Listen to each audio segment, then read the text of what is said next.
So those are some of the things, and feel better about yourself.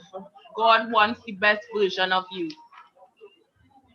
The class with the Lombards, I would have had, so many questions about missions because it's not something that I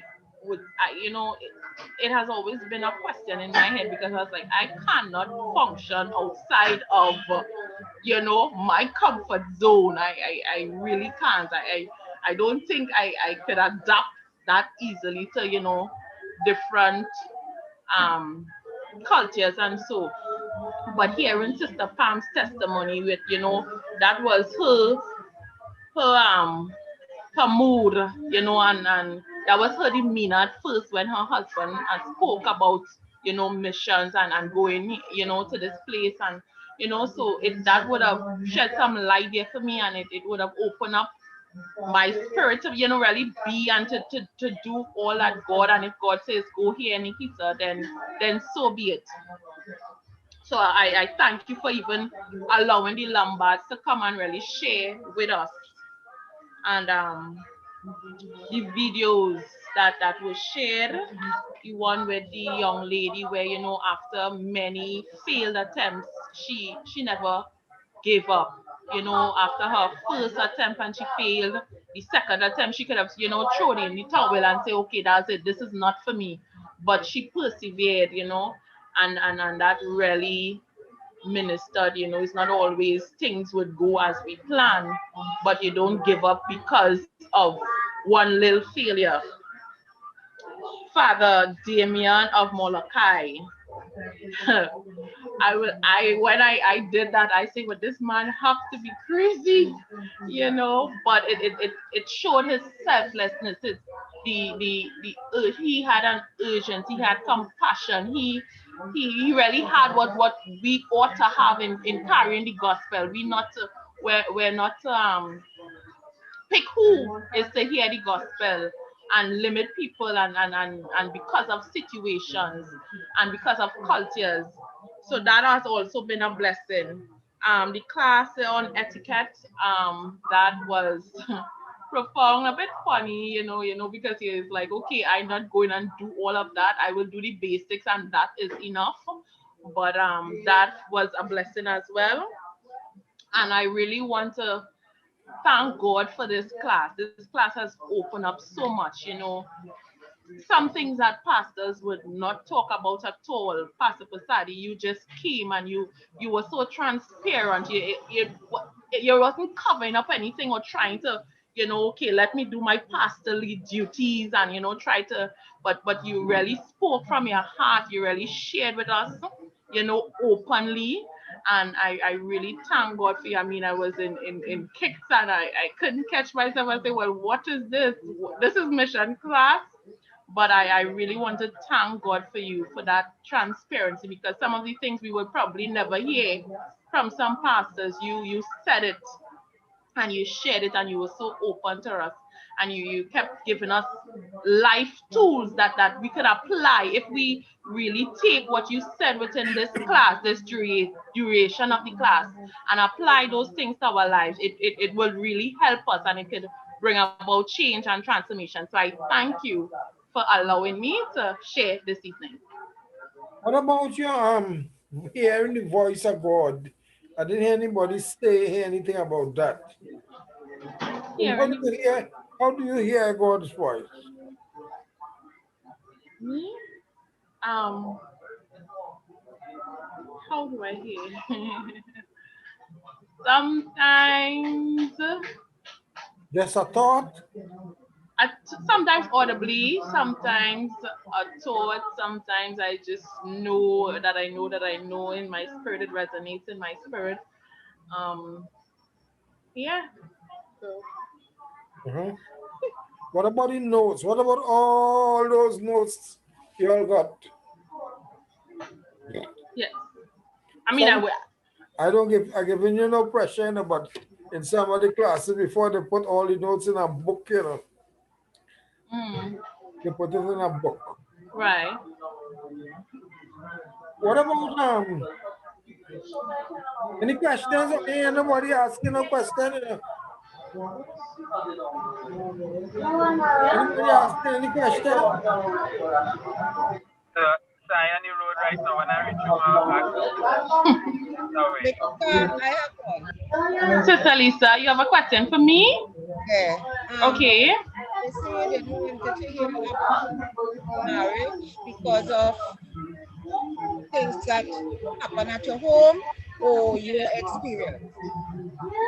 Not in marriage, of life, because sometimes we want to look at our family life or a neighbor or a friend married and kind of thing they're going through. Yeah, I getting married. Is there something like that?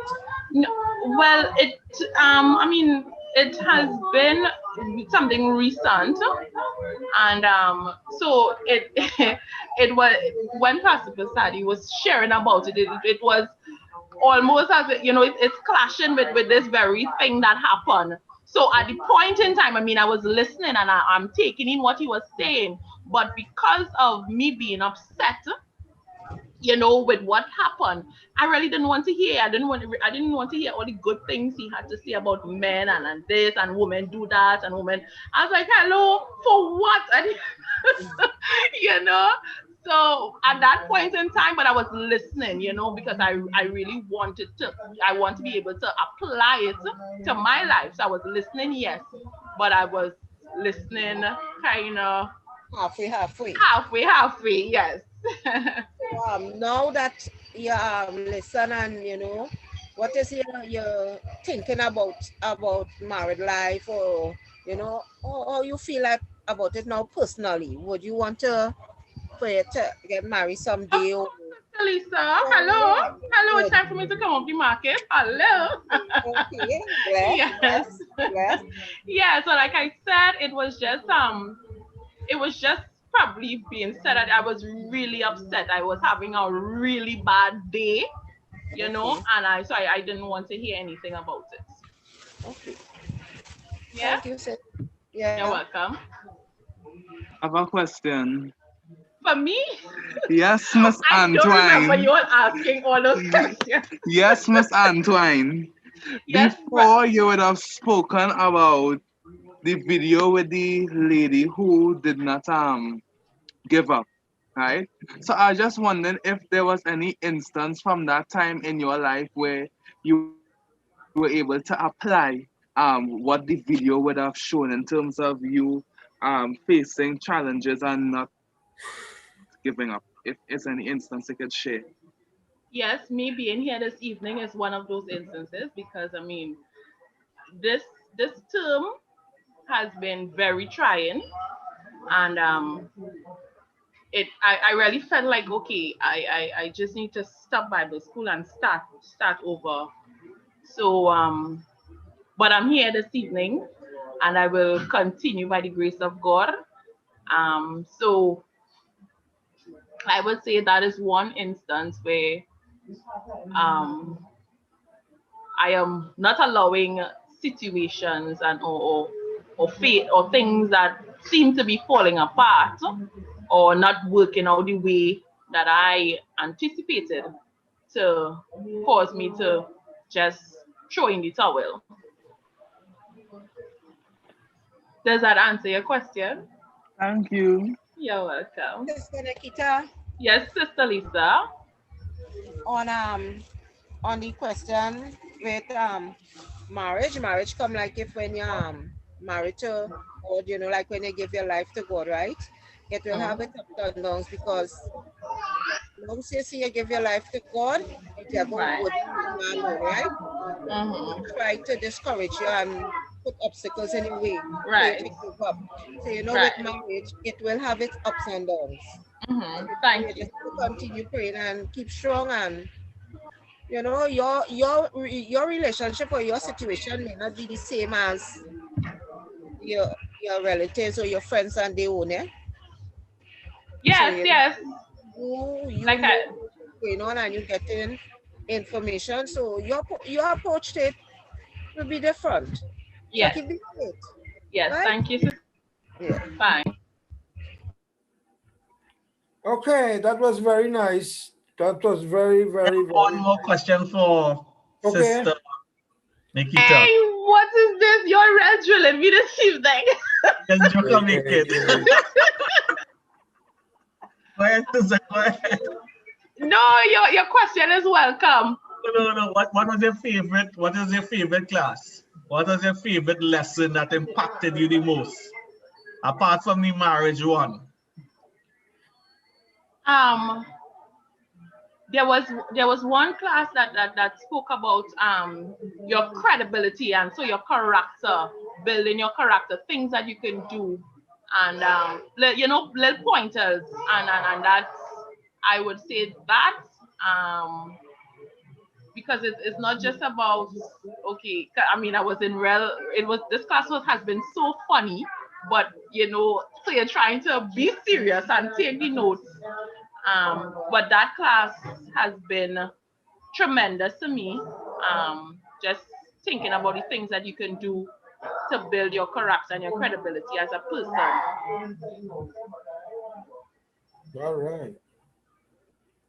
All right. Who's next?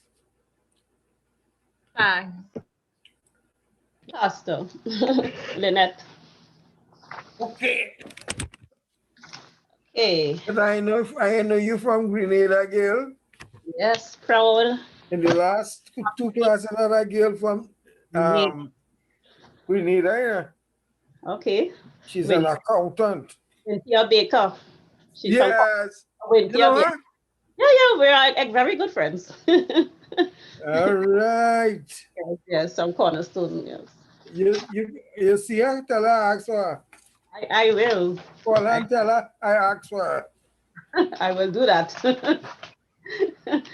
I know she would have had your class lively also. Yeah.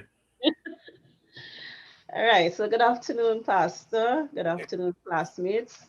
And I am happy just to present this short, discourse of the impact of the mission course on my life.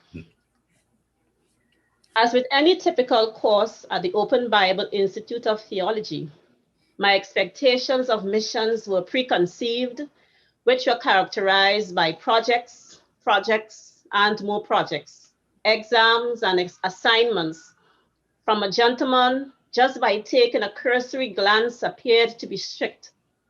A view of him from his chapel visits and his casual walk through the school, I formulated further that this man was a no-nonsense man. However, I was met with a rude yet pleasant awakening of his nonchalant and open personality, a fatherly figure, giving sound and pertinent advice from the blow of the whistle. As the course progressed, one question boggled my mind.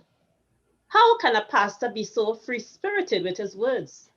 But I soon got it. He is not bound by traditions, but speaks as he sees the world and how I would understand it. One of the things that warmed my heart on a weekly basis is when he says, I miss you all, with a broad smile on his face, like a father who misses his children when they are away and return. My learning on missions. On the issue of missions, I became aware that I have a responsibility not only to share the gospel and help get people into heaven, but also getting God into this world and glorifying God on earth. I wondered whether I was doing my part to evangelize the world, which is the highest priority, but which becomes weak and lacks credibility if it does not generate committed believers who will tackle the world's problems. I was tickled by the question of one writer who asks, what's the use of evangelism if it produces Christians who don't act, who don't do, and who don't follow God's will, but all they do is sing in church? I am mindful that is what happens in the world that is at least as important as what happens in church. I recognize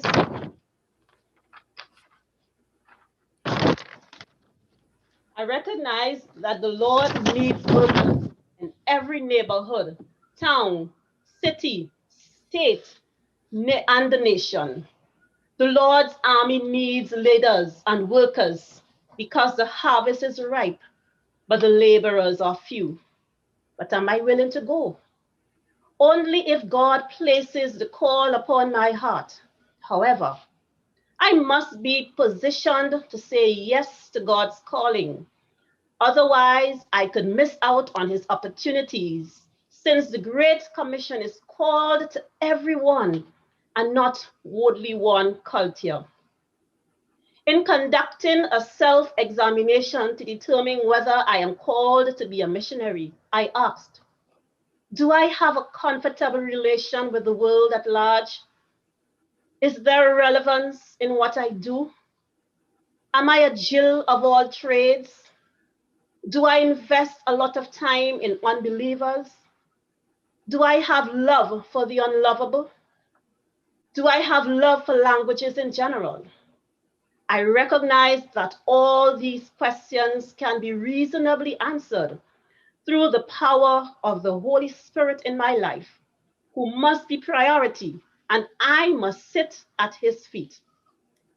Clarity was brought by the Lombards' visit, where I learned that the ministry of missions is not for the faint-hearted, but I must be able to take opposition and rejection, because not everyone will welcome a missionary with open arms. This view was evident in the life of Father Damien, who knowingly entered a missions field that could have been and eventually was disastrous to his life. I understand that as a missionary, my experience in every country will be different, given the difference in culture and the receptiveness of the countries to missionaries. I appreciate from the Lombards that there should not be fear when entering the missionary field, because fear is not of God.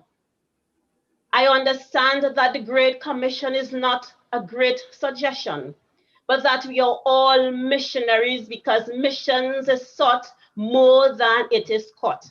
And that the point of missions is for me to capture God's heart.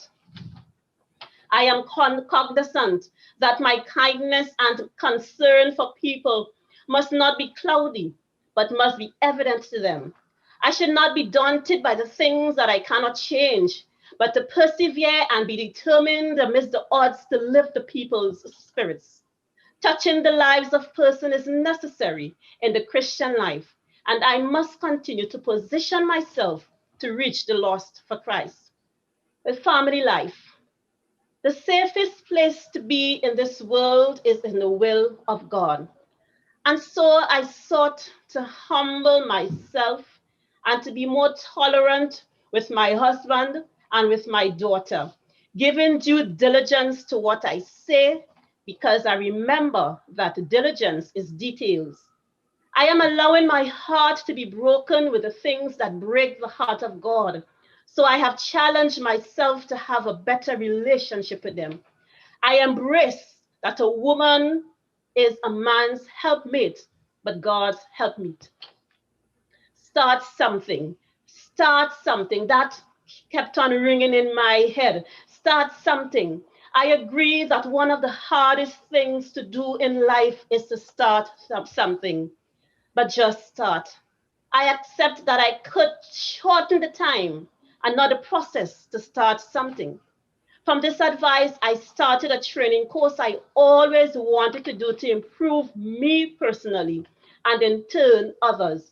Having knowledge that I cannot take somewhere, having the knowledge that I cannot take someone anywhere where I have not been. Plus, I have restarted some other studies which were on hold. I started to feed at least one vagrant on the street. Most mornings I will pass him and stop by Subway, the Arabian House, or Pancho's to get him breakfast, being fully aware that I needed only a platform and not a pulpit for my ministry. I launched out in faith because I realized that faith is not making things easy, but making things possible. Mentorship. As mentorship was discussed, I always knew that a mentor is important in one's life. And so I've always yearned for a spiritual mentor, but could not find the person whom I can truly and earnestly trust. I do, however, have one mentor in the secular world who tells me the truth, who tells me as it is, knowing that at times it will hurt. As I seek to mentor young women around me, I took note that I must decrease so that they can increase, while touching God for them and them for God. With the topic of leadership and stewardship. With the topic of leadership, I took note that it is the highest form of servanthood. As a leader, I therefore embrace the idea that my character is the infrastructure that will house my gift. I accept that as a leader, I should bring value, I should attract support, and I must see people's potential. Years ago, I would have coined a slogan, "A book a week makes me sleek," for a reading competition among primary school boys, which underscores the significance of reading. As a leader, I seek to engage in habitual reading, embracing the idea that I must make a book my best friend. I have taken note that leadership calls for dream. So I can dream, but my dream has to go through three important phases: my incubation, my gestation, and my manifestation. Yet I must allow my passion to drive me so that I can have not average success, but good success. To avoid being exploited, I understand that I must know God because I need wisdom from the world to operate in the world, and wisdom of the kingdom to operate in the kingdom. As a leader, I must prioritize prayer because prayer is everything. I appreciate that nothing can go better than my prayer life. On the issue of stewardship, being a good steward means helping others achieve their goals. I should therefore exude trustworthiness and faithfulness. As a steward of the kingdom, I must stand accountable. So as I end, I say, because of this course, I now have more time for the vagrant on the street.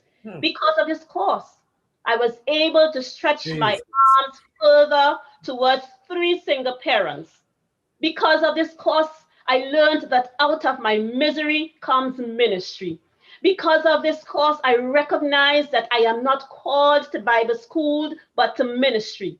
Because of this course, I understand that I will make my mistakes, but my mistakes will make me. Because of this course, I accept that I can get wisdom from the people of every kind.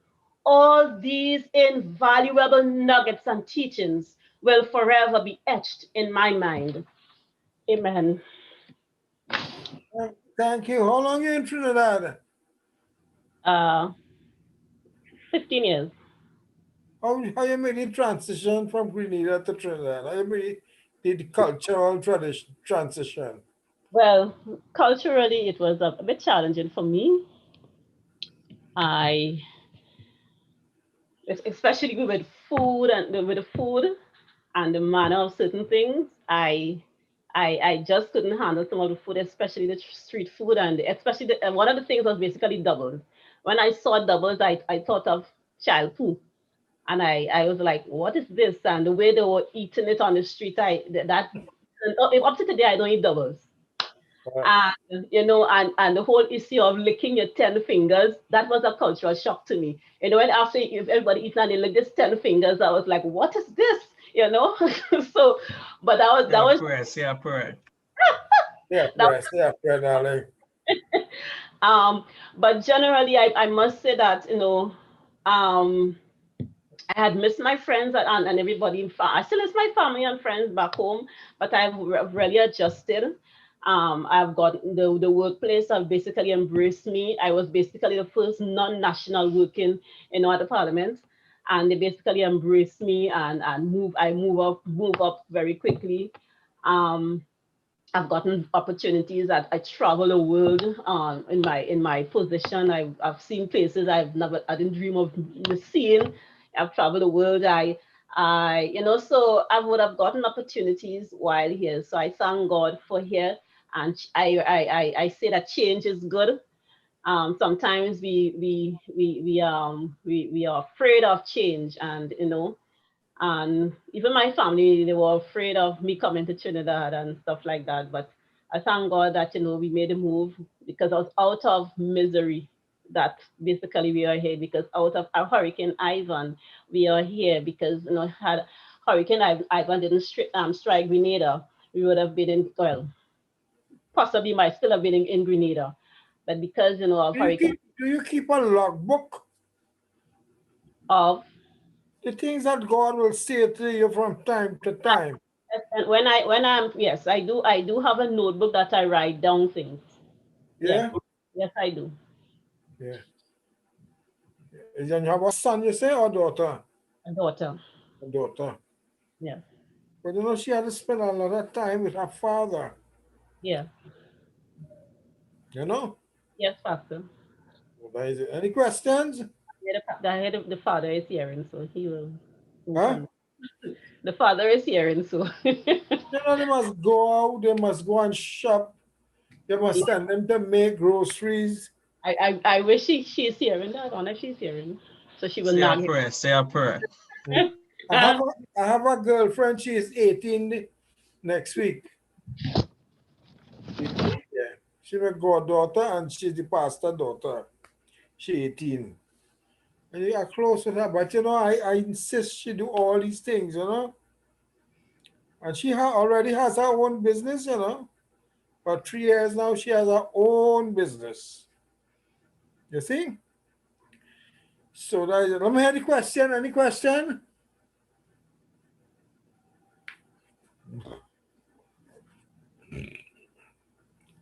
Any question? Sister Lynette, Yes. when you now come to Trinidad and Tobago, right? You all got married in Grenada or here? No, well, actually, we had plans of getting married in Grenada. We had paid down on our venue and everything to get married on January 1st, 2005. And Hurricane Ivan struck on the 7th of September 2004. And in the place, the venue for reception and everything was destroyed.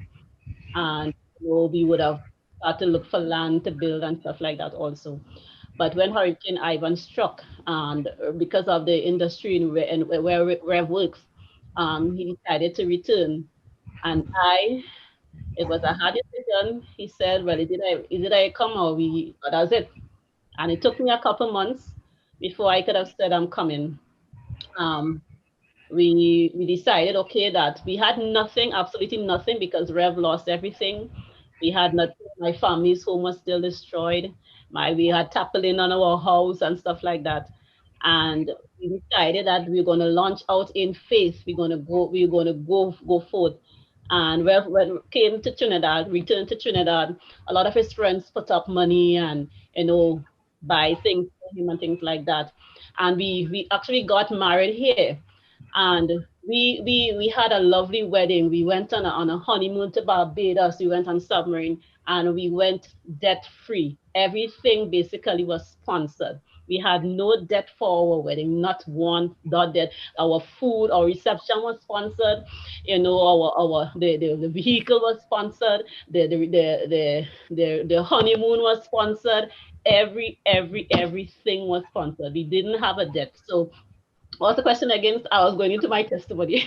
Sorry, Auntie Lisa. Now that, So we got married in Trinidad because of what would have happened in Grenada. But God would have blessed us, and just to continue that, when we were looking for a place here, Rev, and so we in no time we were able to find a place.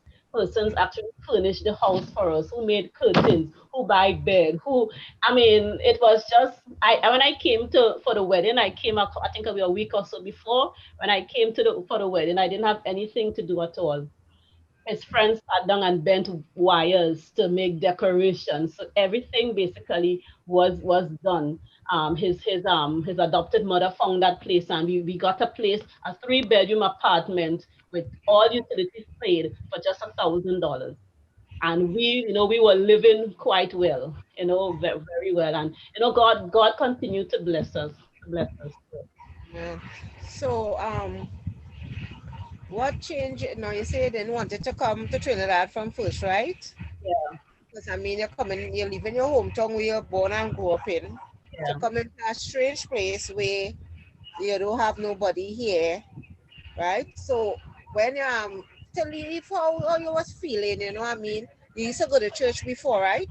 All right, yeah, I was very heavily involved in church. I was a youth leader, I was in choir, I was doing Sunday school. So I was heavily involved, and I was like an integral part of my church. And leaving that, and I was an integral part of my family also, because I was the one to carry a lot of the load, because a lot of my bigger sisters would have left home. So I was basically carrying the load. But one of the things that really I didn't was strong on my mind, I didn't really want to leave my mother, whose house was basically destroyed. She had there was a toppling. When the wind blew, it was moving in the night, and or if according to how it blew, you would get wet if the rain is falling. There was no electricity. That was a very depressing part of it, where in the daytime, nighttime, you're just looking forward for day to reach, because there was nothing to do in the night, but just sit down and watch each other out, sit down everywhere, the moon out, sit down and watch the moonlight. So it was a very depressing period after Ivan. Yes, But, but now, when you look back, that fate, that everything fall into place because you didn't expect things would have turned out that way, right? But when you ever ask God, well, why this had to happen, like that disaster. And well, I don't. I try not to question God. We do question God, but in that respect, after looking the day after Ivan, after looking at how this devastated the country was, my area was like a desert. It was the trees, really, like, it was depressing. But it was, Auntie Lisa, taking me too deep. You want me to make you cry here? no, don't cry, sis, don't cry, don't cry, don't cry. Okay, I ain't asking you no more. Just so it's just the transition now from there, and when leaving your hometown and coming and next country now, But No, I mean, it was a hard change. It was a hard change for me. It was a hard change for my family, because it would yeah, that and Tobago basically was stigmatized long time with crime and stuff like that. And some of them, I know they were concerned. So when they all came for the wedding, because thank God, in spite of what everybody was able to come for my wedding, for the wedding here, and I mean, I mean, my mother, everybody was able to come, and I thank God for that. In spite, our place was devastated. We were able to get the money for everybody to come, and I thank God that I came in spite of it. I still miss home, and I always ask Stelra, if the opportunity comes for us to go back to Grenada, we will go, mom and still alive? yes, Your mom's still alive? yes, my mom is still alive. So I'm the only girl here, and my brother is also in Trinidad, but everybody else is The back baby?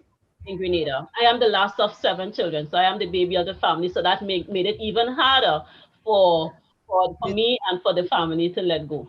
yeah, especially around that time. Yes, But God is good. He directed your path and he was obedient. Auntie Lisa. Amen. Amen. Telling you that was tremendous.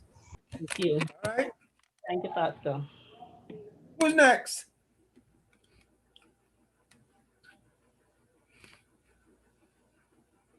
Who next?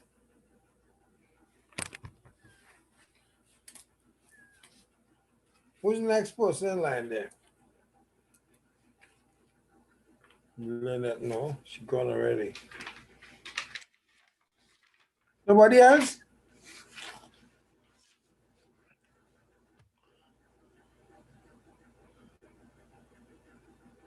So Lisa. I would like to go. I just put in some things together quickly. Somebody else go before me. What kind of thing is that? Rev, I could share my screen? Yeah, But Marcus. not now. I need to put some things, so I want to share some things with you all. Obviously for this, All right. I'll give you access to do that. I just got home. Who's after Marcus?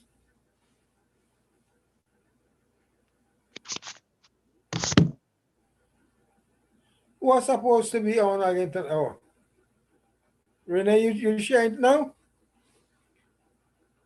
Pastor, I shared last week. Well, that is what I'm saying. You shared last week.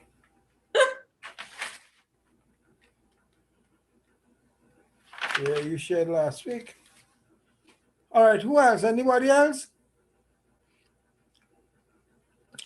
We're taking a little video. We are taking a little video while we get the rest. 18 and 7. 7 people. Okay, Pastor.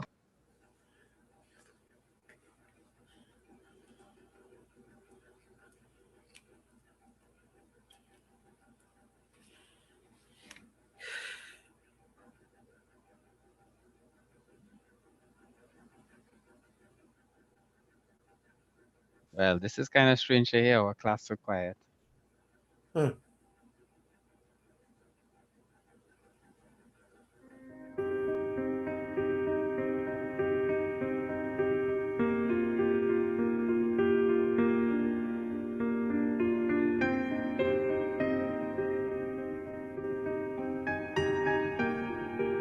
Could you shift that thing?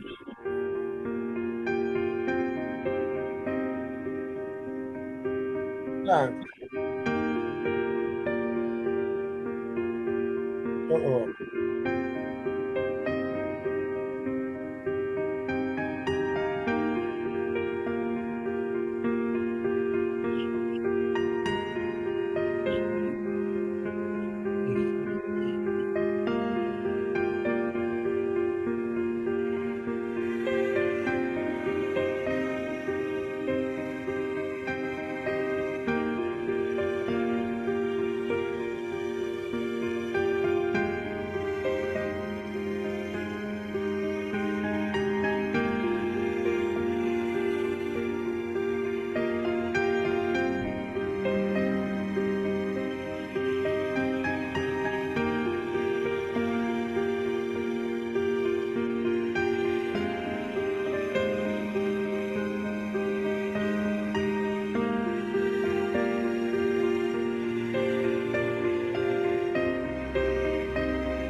Hi, good afternoon, everyone.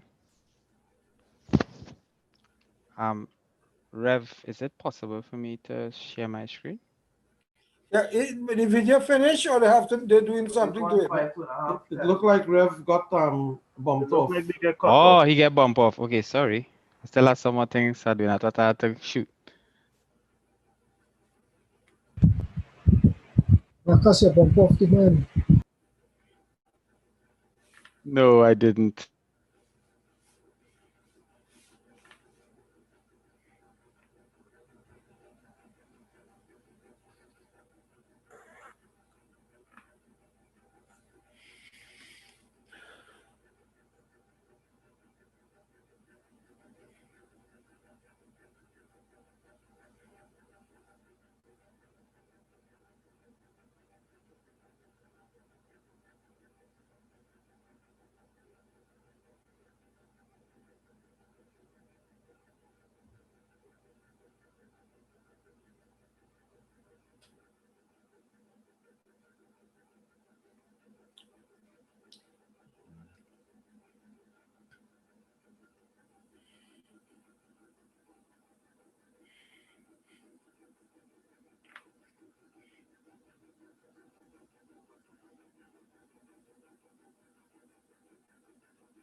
Your wedding? Who getting married that way?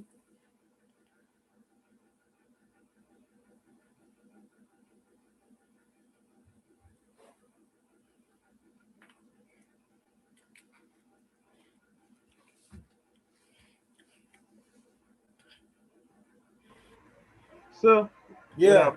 he say he trying to log back on. He didn't know he get bumped off. Uh-huh. Okay. To ask him what we should do.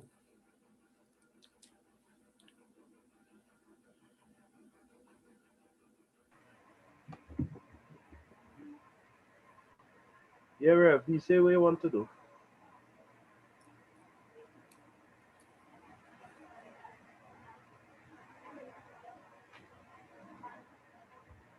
What he said?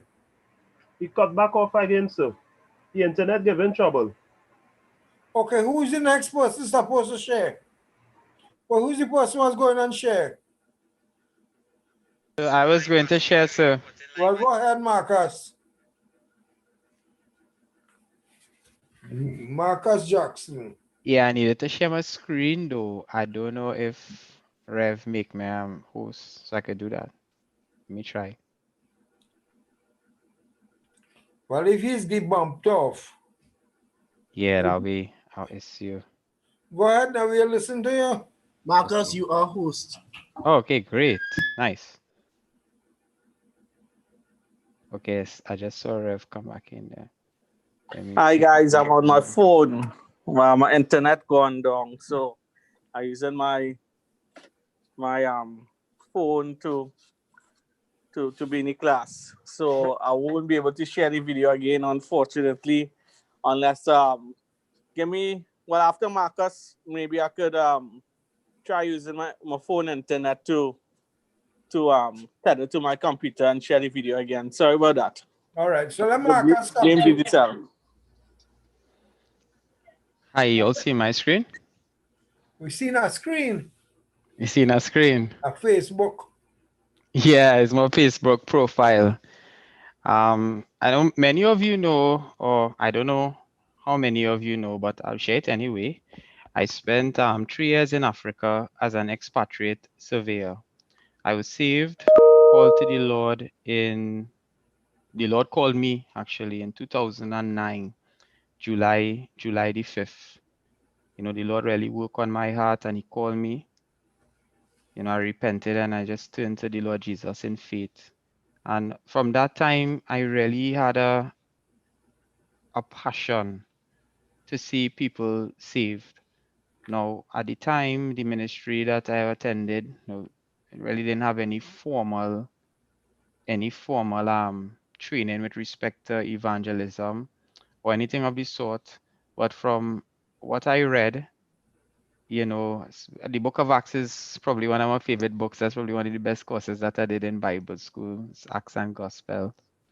You know, I really had that urge, and I saw that from a very early stage in my Christian life, I understood that this walk has a missionary element, a strong missionary element, an evangelical element attached to it.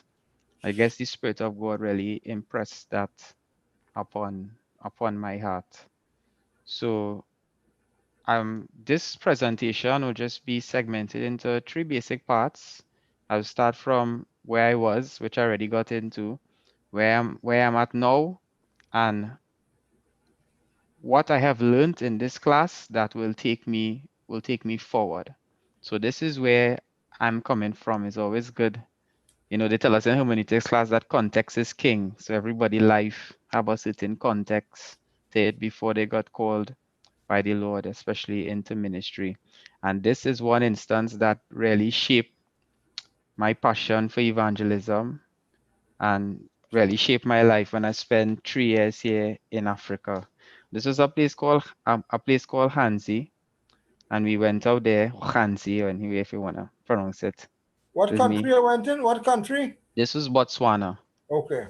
It's a simple caption, special thanks to Jesus in collaboration with the Holy Spirit and Bible Life, Maroon Men's Fellowship, Kingdom Super Heavyweight Champions of the of the world.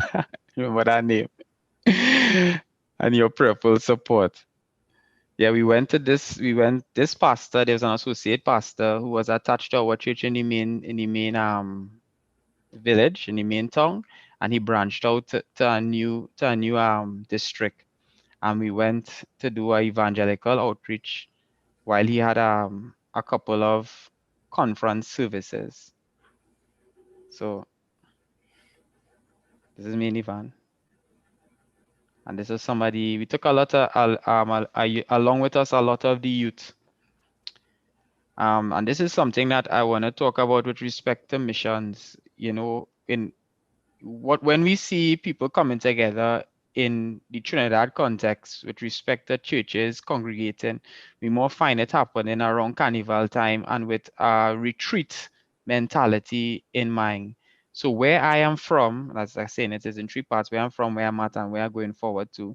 Where my background, where I'm from, people come together to evangelize. That was like one of the we did have other fellowships, but one of the main fellowships every year was when we would have go on a mission somewhere in the country. And that was just a small plug for the background where I'm at, and for some of you who out there, you could take it to a church that make fellowship is more meaningful. What I would say, fellowship is much more meaningful when you put it around the purpose to which our Christian life, you know, is geared towards, which is evangelism and outreach.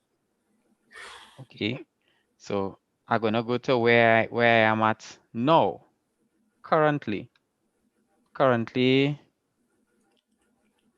or coming through the years. I was involved in youth ministry.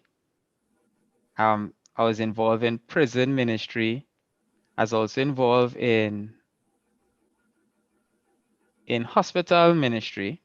All this is the outreach that I was involved in. And also, it's a short video, but I don't want to play it. I don't want to take up too much time. And also, I'm involved in Bible school. So this is where I'm at where I'm at now. Why is it important to say where you at now? I think it's very important to highlight the the the need for growth. The fact that I saw the need for growth. You know, Pastor Pasadi asked a question when Sister Lisa was speaking, and the question was, "What God? How you know God knows?" It was Sister Nikita. How you know God spoke to you? And the reason why this bit here was important is because it's the fulfillment of where God had called me, and when he spoke to me, and that was to join Bible school. That was when I was stationed in Mearo in Guayagüari, and I spent about 3 hours praying. You know, and I distinctly heard the voice of the Spirit of God speaking to me in that still small voice, telling me to go to Mearo, open Bible, and he said to attach myself to whatever is being done in that ministry. And I went that day. I met Pastor Bobcom, Reverend Bobcom, and the rest is just history, sister, and all the administrator there, and that's where I joined Bible school. So to answer that question, how I hear the voice of God really was through prayer, and you know that was emphasized in this class. Okay, that's it. I'll stop sharing now. Stop sharing. Back to me. And what have I learned in this class that will take me forward? One of the key things I learned in this class that stood out to me the most is really leadership. Sister Lynette, your mic on mute. Sorry. It's okay. Yeah, one of the key classes for me that really impacted me was the class on leadership. And during that class, Sir mentioned a point that really touched me, and it was building your credibility. Building your credibility, talking about getting organized, talking about you must know where you're going, talking about in terms of building your character. Well, now, so I seen how important that is because I'm at a new ministry now, and as a Bible school student in Redemption Christian Center, the expectations of you is very high, unlike where I came from before. So, eyes on you. So, I mean, that teaching, it stood out to me so much a time when I wasn't really feeling to go to a prayer meeting, and I remember distinctly Pastor Pasadi in that voice saying, you need to always build your credibility, and I just got up and put on my clothes and immediately went to class. Also, surrounding yourself with counselors, that's something that also stood out, and I immediately began to reach out. Before, I was more introverted, especially with respect to some problem. Not so much introverted, I kind of extroverted, but with a lot of private things, I used to more keep them to myself. And because of this class, that was one thing I learned, is that you need to surround yourself with counselors. And I started being open up. I selected some people already, and I started opening up to them to pray and to ask for counsel. That's one thing definitely that I had changed from in this class. Then another thing is recapturing the love for ministry and the love for people.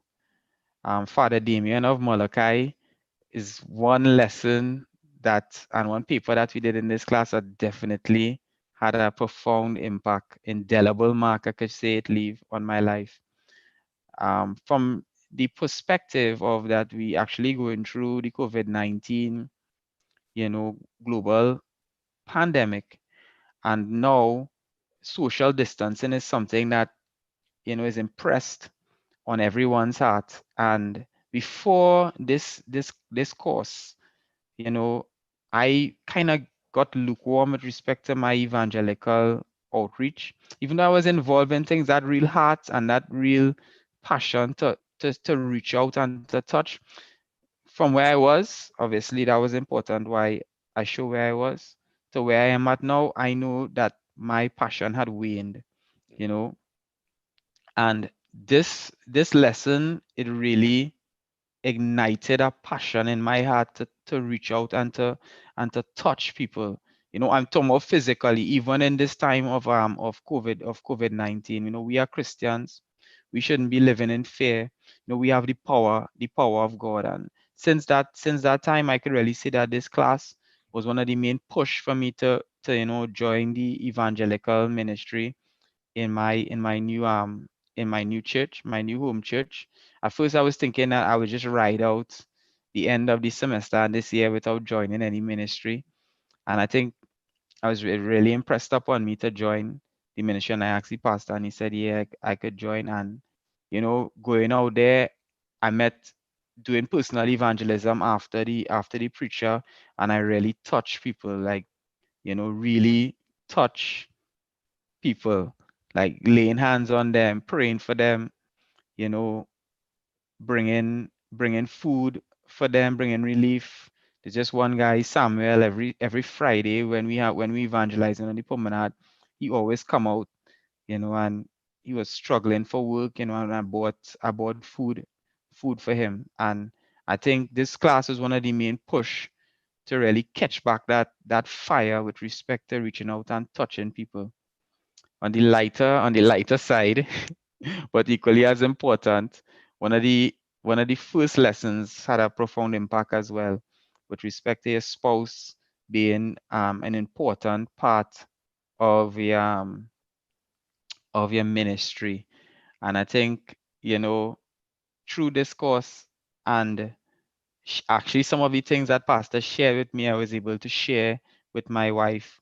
One thing I could say that really rang true to me was that video that was shared with respect to the CEO and the janitor, and the CEO laughing at his wife and saying that if it wasn't for me, it would have been with a janitor. And then the wife responded saying, if it wasn't for me, you would have been the janitor. And I think that really struck true for me, because my wife was really that woman of virtue who pushed me to do my master's, pushed me through my BSc, encouraged me when she was away with me as well too. Encouraged me when I was away. She was always encouraged me to now to finish Bible school, to get up and to study, and that was one of the small skits or anecdotes that was really mirrored in my life. Yeah, so that's it. Thanks for listening, and thank you very much, Pastor Pasadi, for your very candid and spirit-led mentorship. Anybody have any questions? Don't let Marcus go home without no question, see all the drill the other ladies so much.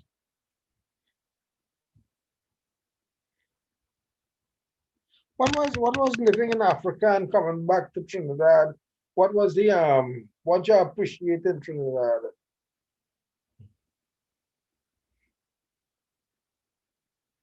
What I appreciate in Trinidad really was the support of my family. Being out in Africa, as friendly as it was, and as endearing as the Christian community was out there towards my wife and myself, or my wife and I really appreciate the support of my family. That's what I would say. One of the things I miss the most. What about the people dressed?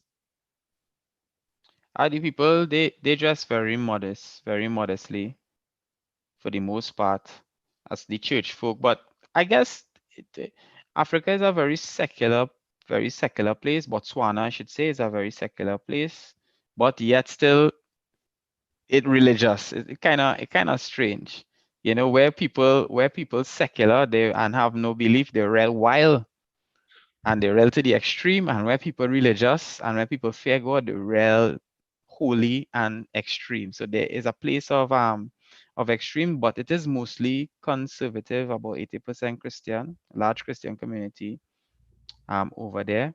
What I would say with respect to dress is that it was kind of cool to see people dressing traditionally. That's what I'll say. I have some pictures of a wedding. Maybe if I could find it fast, I could share. You could see in a traditional wedding, men have to wear jackets, and ladies have to wear shawls. Or you're not accepted into the marriage negotiation room. You have to be married to get in there in the first place, and you have to be attired properly. So yeah, I guess attire was somewhat of a big thing.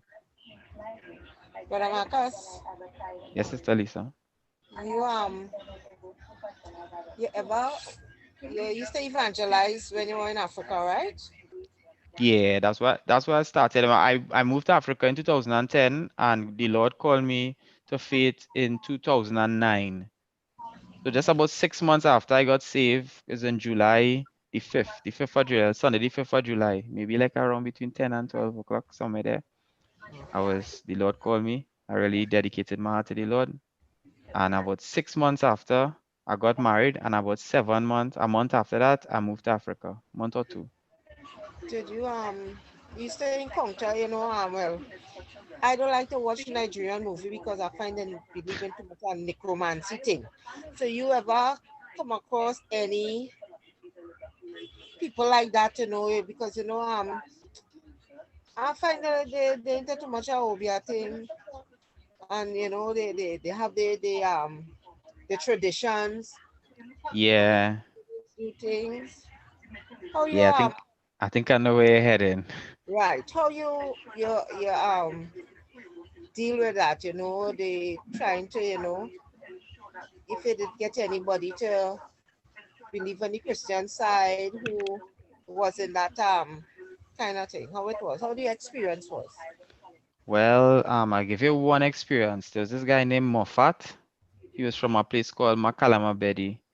And what happened, there's a lot of traditional churches there.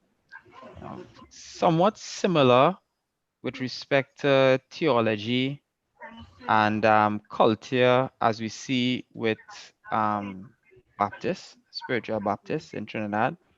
They would use the emblems, and they will have the beads around the neck, and they will tie, similar. They call it ZCC over there. This is one of the branches, Zion Christian Church, and he was from that church, and they had a practice where they would mix very strong coffee and other maybe herbal, substances to drink to become kind of like intoxicated, to get a kind of euphoric kind of state when they, performing their rituals, they kind of pseudo Christianize rituals. And for some reason or the other, I don't know if that drink it really didn't agree with him.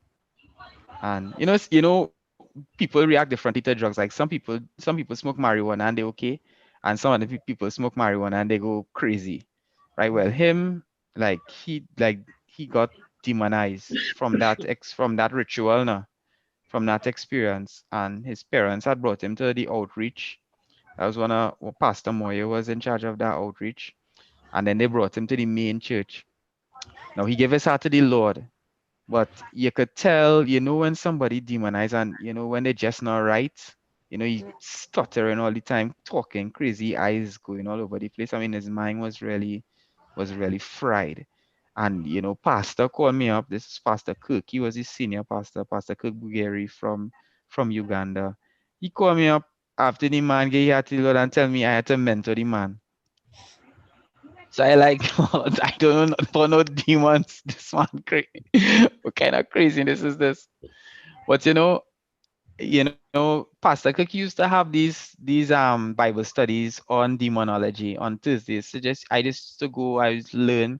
But with Moffat, I just used to pray with him and just talk to him, give him money, buy things for him to eat, just support him, because he went out his mind, and Pastor had take him to live with him for a while.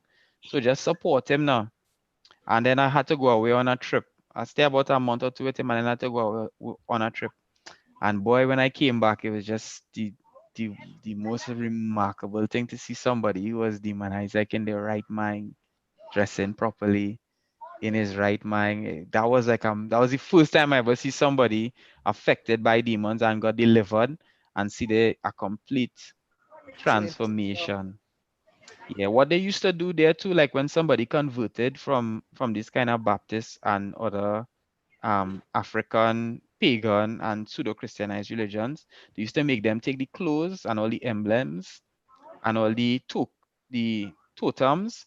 They used to make them, it used to have a burning service. They used to bring all those things to a service after they give their heart to the Lord, and they used to burn those things. I think in the book of Acts, with people who used to do divination, they bring all their books that was worth plenty money, and I think that was one of the scriptures the pastor quoted. And they used to bring all those things and burn it to signify that they're free from that religion. No? So yeah, so that I thought them things was a joke and thing with demons. I was a young Christian until I see that the effects of that for myself. Thanks for your question. You're welcome. Thanks for the information. I have a question. Yeah, brother, I see. When you went to Africa, did your wife went with you? Yeah, at that time we were married for like about 6 months. But we were together from before as boyfriend and girlfriend for like about 5 years. But we were really married 6 months, and she came with me. She was working as well. My wife is a surveyor. We met in university.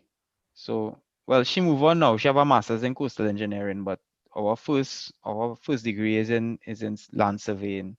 So yeah, she was working there too at the land board.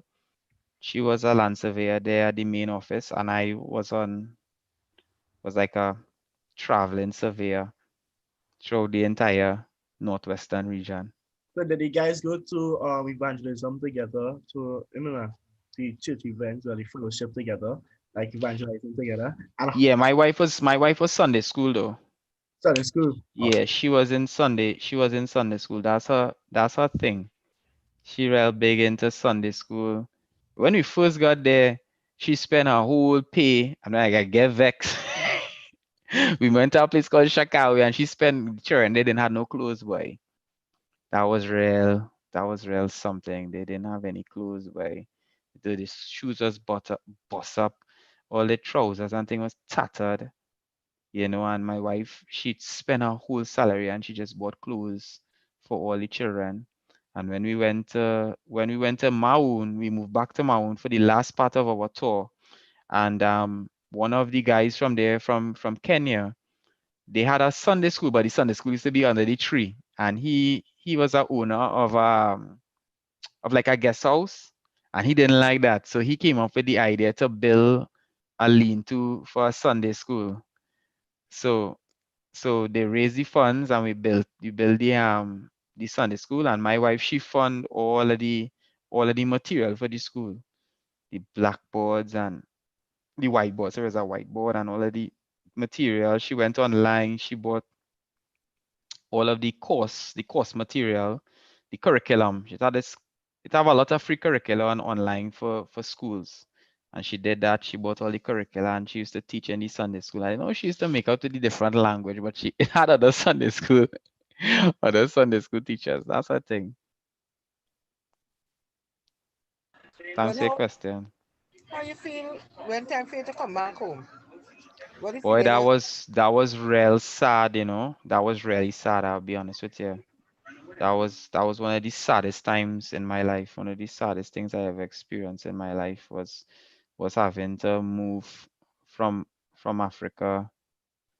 I share my screen and pan some pictures while I talking with all you. That was sad. We real cry. It was hard, because when you're in your marriage and you're young and you move to like a different place. This was a wedding of one of my partners. This is the wedding I was telling you about. Yeah, when you move to a different place and you're young like that, boy, you just go through a lot of challenges because you don't have like your family support. This is the pastor from in Shakawi, one of the pastors. There's different ministries I was by because the tour was in different places. There's dance for their wedding when they come in. They look like two children, but they actually older than me. They look young. Yeah. And I cry, boy. I really cry. My wife, my wife cried when we reach because it had no paved roads and thing. She cried when we reach, and when we leave, she cry. She cry more when we leave because we make real good. We have a friend a lawyer friend. She moved to Australia now. You know, a lot of other friends moved to Norway. You know, we made a lot of friends over there, boy. It was like a kind of, because we just get married and we moved there, we have a kind of connection to that place. This is my wife there. But all they ever went and evangelized in more remote parts? Yeah, definitely. Definitely I had a zoom through. I live about a year and a half in a tent, you know. This is the tongue, it's just a wedding. Okay. So this is the tongue. But we live like we live in these people here, these saints here, they were from the more remote part. This is the capital city. We just went to the capital. It is me here. Yeah, we just came down there for the wedding, but we were stationed for like about a year in them braids was tied there. Them people can real braid. The same. Yeah. We live about a year in a real rural area, girl. No dirt road. I tell you, when my wife reached down there and she started to look down and see no road, no mall, everything. It just had one supermarket, one Chinese shop. It have a Chinese shop everywhere in the world. One Chinese shop. This is this is the real rural area here. Some of our friends came to see us when we stay. They're from Kenya. Yeah. So they're looking at our wedding pictures. Yeah, so it was real rugged. My wife ball. Given the opportunity, you're glad to go back? Yes. I'll go back. Yeah, definitely. I had to go back because I preach now. I had to go back and preach. In my old church. I mean, yeah, this is what I'm telling you. We live about a year in a tent. Because where you're going to provide surveying services, it don't really have any amenities. So this guy here, he was gonna watch a football match. So yeah. That's one of us When you supervisors. say you're glad to go back, or you'll get company talking about me. Yeah, we had have a full team. All they talking about, if we're going back, we had have a full team. That tell you how we live on tents. This is one of the campsites that we stay by. With the Your land, I wife was working with the land board. Your wife was with you in the tent there? Yeah. Right, Not here, nice. but in one of the tours. Yeah, we used to have different tours. They had this tour where we did a control densification exercise. That's establishing trigonometrical. They might not understand all this surveying talk, but just say we travel over 500 kilometers. Let me give you an idea. From here to Icacos is 100 kilometers. From Trinidad to St. Lucia is about 400 kilometers. And the tour we was on, and this is just one of the many tours, was 500 kilometers. And surveying work. And you're traveling by car. They take like about a month. How close was all your water source? Sometimes close, sometimes far. Okay. This was the houses and them days. Thatch roof and mud house. There's your boy here. Looking young, eh? I look the same way. You're cooking by campfire. You're eating wherever they shoot. You know? This is where you're bathing. That little thing there. And with the toilet? The toilet was by the land. Sometimes you go by the landboard or in the back, just behind there in the bush. No toilet paper. Manure then, they supply their own manure. Yeah, like you can see in some manure right there next to that big centipede that's like about 6 inches long. Wow. This is a little hot here. Many people have it, just keep their goat and the chicken and thing. How hot they make that day. I lie down there to take a picture. That's like, you're surveying and thing and you pass through somebody's gate. Somebody's gate is some wood stuck up on against some thorn bushes. You gotta fix back the person gate when you're passing now. This is my wife here. That egg fine. A fellowship. Anything. Hey, one of these school children, so she was real smart. She going university now. One of these school children who used to go to church with us. Kiliba Mang was her name. Some real strange names too, boy. All right. What, So Revelino, you have the rest of the video? yeah, so that was Yes, that's Pastor. enough. Yes, yes. I'll share it. Okay. Thank you guys for your questions. So I don't know where it had stopped. So I will just go back a little bit and The diner, when the manager went to them and asked okay, I'll them. see if I can find that spot.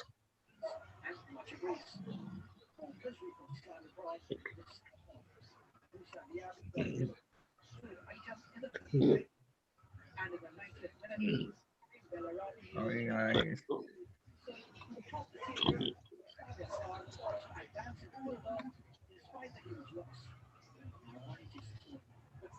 I lost the video. Let me find it back.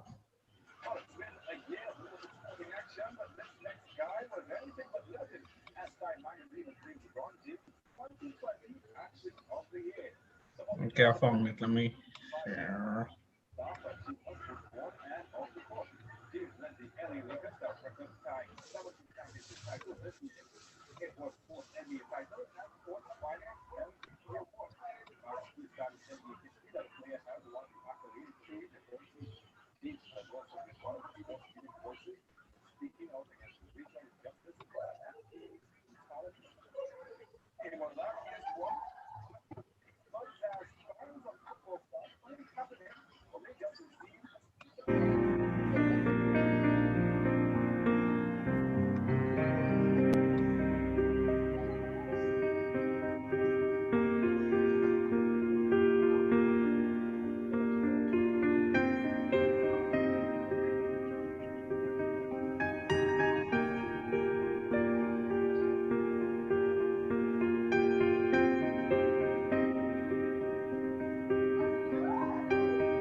and get you something good to drink.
Okay, start the movie. Right.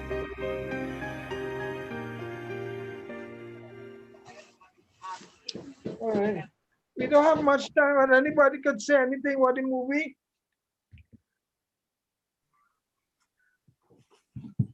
So, what I gathered from it, well, while it was going on, this is what I came up with. One interaction, one encounter can change your life. So basically, just by Jack being kind to the woman, she was able to remember the good deed that he did, or he did, and it would have been a selfless deed And because of that, now he was in need, and because of him being selfless to her, he was able to be blessed because of her. So in life, don't take people for granted, no matter what position you hold, or whoever comes in contact with your life, that you always treat people the best that you could treat them. So it also There was are many angels in the real world today, but they don't have wings, and a lot of them don't go to church. So, don't burn your bridges. Don't forget people. It is people who will make you or people who will break you. Don't forget people on your journey. Don't climb their back, walk with them side by side, okay? Never mind how poor or old or rugged a person is. They still have a part to play in your destiny. All right? So it's about 7:55. So we'll continue next week. Next week is the last class, right? Yes, Pastor. And we want everybody to make sure I'm getting a word. Yes. We review the class by your comments and what you say, and we are inspired by your story. All right, so God bless you all. Have a good evening and see you next week. Amen. Thank you. Bye, Pastor. Bye, everybody. Good night.